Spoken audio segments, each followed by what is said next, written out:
एक बार की बात है, देवताओं के राजा इंद्र ने किसको से किसी कारण से नाराज होकर 12 वर्षों तक बारिश न करने का निर्णय लेकर किसानों से कहा, अब आप लोग 12 वर्षों तक फसल नहीं ले सकेंगे।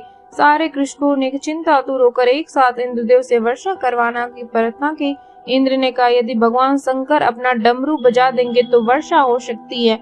इंद्र ने किसानों को ये उपाय तो बताया, लेकिन साथ में गुप्त वार्ता कर भगवान शिव से ये आग्रह कर दिया कि आप किसानों से सहमत ना होना। जब किसान भगवान शंकर के पास पहुंचे तो भगवान ने उन्हें कहा, डमरू तो 12 वर्ष बाद ही बजेगा। किसी ने निराश होकर 12 वर्षों तक खेती न करने का निश्चय लिया है। इनमें से एक किसान था जिसने खेत में अपना काम करना नहीं छोड़ा। वो नियमित रूप से खेत जोतता, निदाई, गुड़ाई, बीज बोने का काम करता। ये माजरा देखकर गांव के किसान उसका मजाक उड़ाने लगे। कुछ वर्षों बाद गांव वाले लोग इस परिश्रमी किसान से पूछने लगे, जब आपको पता है कि 12 वर्षों तक वर्षा नहीं होगी तो आप अपना समय और ऊर्जा क्यों नष्ट कर रहे हो?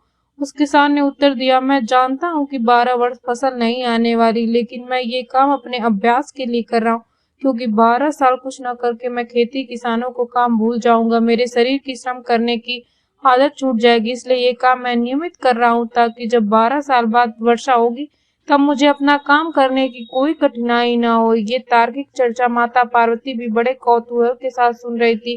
बात सुनने के बाद भगवान शिव से सहज बोली, प्रभु आप भी 12 वर्षों के बाद डमरू बजाना भूल सकते हैं। माता पार्वती की बात सुनकर भोले बाबा चिंतित हो गए। अपना डमरू बज रहा था या नहीं ये देखने के लिए उन्होंने डमरू बजाया और बजाने का प्रयत्न करने लगे। जैसे ही डमरू बजा बारिश शुरू हो गई। जो किसान अपने खेत में नियमित रूप से काम कर रहा था उसके खेत में भरपूर फसल आई। बाकी के किसान पश्चाताप के अलावा कुछ न कर सके। जीवन में अपनी प्रार्थना और अपना कर्म कभी न बिसारिए, निरंतर जारी रखिए, क्योंकि अभ्यास हमें परिपूर्ण बनाता है। अभ्यास काम की गुणवत्ता टिकाए रखने का सूत्र है। अभ्यासित युवा बने रहने का रहस्य है।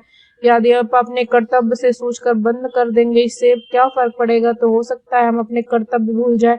कर्म जारी रखे, प्रार्थना